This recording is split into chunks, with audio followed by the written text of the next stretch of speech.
Bonjour, ici Pierre Gagnon, intervenant en dépendance au 6 de l'Outaouais. Aujourd'hui, j'aimerais vous partager des informations par rapport aux illusions et aux erreurs de pensée en lien avec les appareils de loterie vidéo. En fait, pas seulement les appareils de loterie vidéo, mais tout jeu associé dans le fond les jeux de hasard et d'argent. OK? Quels que soient les types de jeux, vous allez voir ce que je veux dire. Alors, pour commencer, laissez-moi vous dire que les joueurs excessifs entretiennent plusieurs idées fausses ou erronées en relation avec leur jeu de hasard préféré. Ces idées sont responsables de leur retour au jeu. Il existe une triste réalité. Le joueur excessif, qu'il gagne ou qu'il perd, il est toujours perdant. Nous n'avons aucune maîtrise sur les jeux de hasard. Je vous donne un exemple. Si vous avez, tout le monde a joué avec un slinky à un moment donné, ou vous connaissez ça, le slinky, vous savez, il monte puis il descend. Si vous mettez un slinky dans un escalier, il va monter pour descendre une marche. Pour la marche suivante, il va monter, il va descendre encore une fois. Donc, ce qui se passe, voyez les dépenses de jeu comme la même manière qu'un slinky. Je mets de l'argent pour en perdre encore plus. Ça peut arriver qu'il peut avoir des gains. Mais au total, avec le temps, c'est que c'est un peu comme le slinky qui descend une marche. Donc, j'en mets davantage, mais j'en perds. Donc, j'en mets d'autres et j'en perds. Et ainsi de suite. Comme ça, je suis rendu en bas de l'escalier. OK? C'est juste pour vous donner une image là, par rapport à ce qui se passe au niveau, au niveau du jeu. Si je vous parle d'espérance de gain neutre, qu'est-ce que ça veut dire, ça? C'est que si, avec des amis, on mise et à un moment donné, on joue comme à pile ou face, puis on met de l'argent, à un moment donné, ça peut être une telle personne qui va gagner ou une autre personne qui va gagner. À un moment donné, il va y avoir un gagnant, mais c'est neutre parce qu'il n'y a pas personne qui fait du profit là, en tant que tel. Si je vous dis l'espérance de gain négative, là, c'est qu'on revient à notre pile ou face, et puisque vous n'arrivez pas à faire profiter votre mise et qu'elle se déplace d'un joueur à l'autre, vous décidez d'embaucher un superviseur qu'on appelle un preneur. Ce dernier est responsable de s'assurer du bon fonctionnement. Ce preneur doit être payé. Il se garde donc 8% de votre mise pour gérer le tout. Donc, ça veut dire que chaque joueur doit payer 8%. En fait, c'est parce qu'il garde 8%. Donc, oui, en plus de mettre de l'argent sur la table ou dans l'appareil de notre vidéo, c'est que la maison de jeu va se garder une cote. Donc, qui est le vrai gagnant d'après vous? C'est la personne qui est propriétaire des appareils de notre vidéo ou des tables de jeu, OK? Parce que eux, ils se gardent une cote. Donc, oui, quelqu'un peut gagner, mais à la longue, à long terme, on finit par ne plus avoir d'argent, OK? Et ceux qui sont propriétaires, eux, c'est le contraire, ils récoltent parce qu'ils ont toujours un 8% sur tout l'argent qui est investi dans le jeu. Si je vous dis maintenant l'indépendance des tours. L'indépendance des tours, ce que ça veut dire au niveau du jeu, je vais vous montrer ça. Si je prends un jeu de cartes ici, OK, et là, je brasse le jeu de cartes, je vous dis, prenez une carte, on y va au hasard, OK, on regarde, et là, ici, on a le 10 de trèfle. OK, c'est pas... nous autres, on cherchait l'as de pique, OK, mais on ne l'a pas eu. Donc, c'était ça qui était notre gagnant, là. On voulait avoir l'as de pique. On ne l'a pas eu. On recommence. On y va au hasard, on en prend une autre, on a le 9 de cœur. Ça marche pas. Hey, ça marche pas notre affaire, hein? On n'est pas vraiment chanceux. Bon, on continue, on va en choisir une autre, OK? Et là, qu'est-ce qu'on a ici? Ah, le 8 de cœur. Non, ça marche pas. Est-ce que vous êtes en train de voir ce que je suis en train de faire? Je suis en train de discarter, OK, le jeu de cartes. Éventuellement, on va bien finir par tomber sur l'as de pique. Mais au niveau des jeux de hasard et d'argent, ça ne fonctionne pas comme ça. On brasse nos cartes, OK? Je vous demande de choisir une carte parmi toutes ceux-là. vous en prenez une, vous avez le 4 ici, on a le 4 de carreau. Qu'est-ce qu'on fait? On le remet dans le jeu. Les billets de loterie, c'est la même chose. On y va avec ce qui est imprimé et en circulation. Les gagnants sont déjà d'avance parce qu'ils sont imprimés. C'est pas le choix, la couleur qui va faire la différence. Si on y va, mettons, avec les appareils de vidéo, et ça, c'est notre puce électronique. Hein? Oh, quelle puce électronique! Et là, on dit qu'il y a une boule rouge. Cette boule rouge ici que vous voyez, ça, c'est mon lot gagnant. Et j'en ai d'autres qui sont des perdants, des lots qui ne donnent rien, en fait. Puis j'en ai d'autres couleurs, mais qui sont des petits prix. Okay? Ce que je fais, c'est que je le mets dedans. Je brasse le tout. OK? Donc, ça génère, la puce électronique génère, c'est 10 000 tours à la seconde. Donc, là, on y va. Je regarde pas. Je choisis comme si je pèse sur l'appareil de lettre vidéo. Je pèse dessus. Je prends. Ah, qu'est-ce que c'est? Ben non, c'est pas la boule rouge. OK? J'en prends une autre. Ah, c'est pas la boule rouge. Voyez-vous que je fais le même principe que les cartes, je suis en train d'enlever les boules. Mais non, ça ne marche pas comme ça.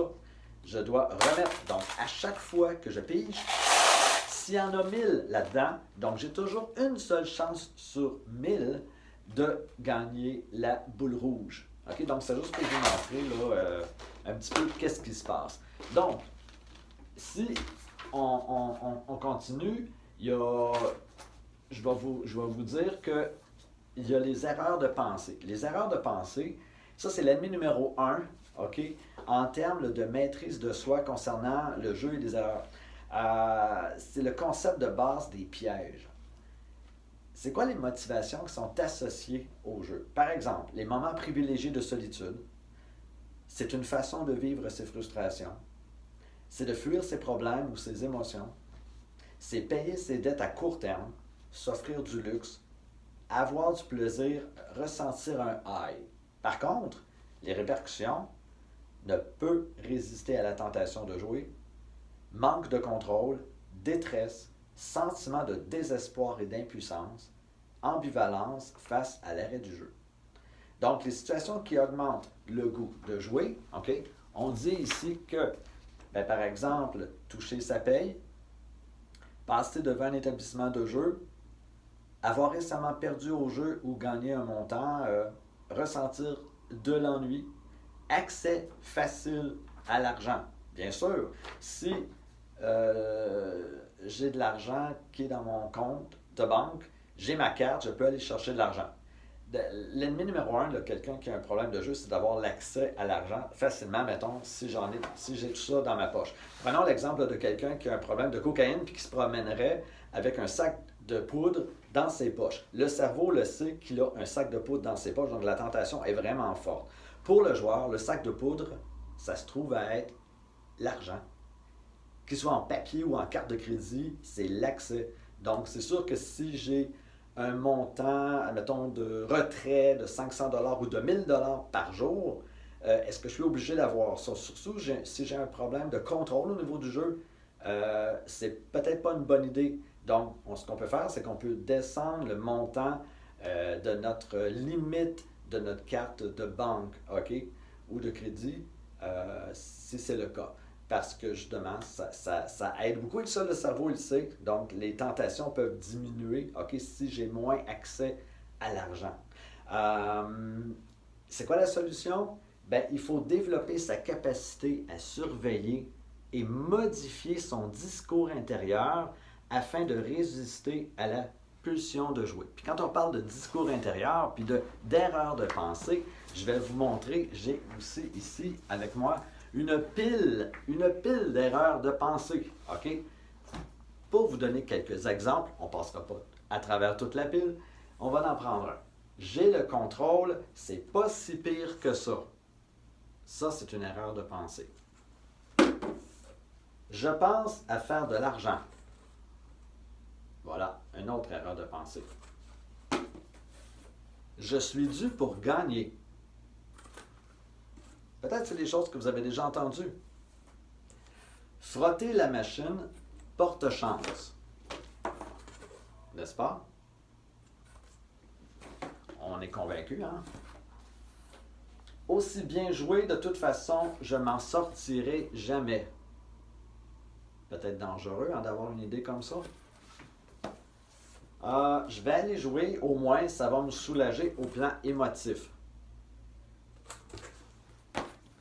Si je gagne, je vais mettre mon argent en banque. Ah, ça, c'est des belles pensées.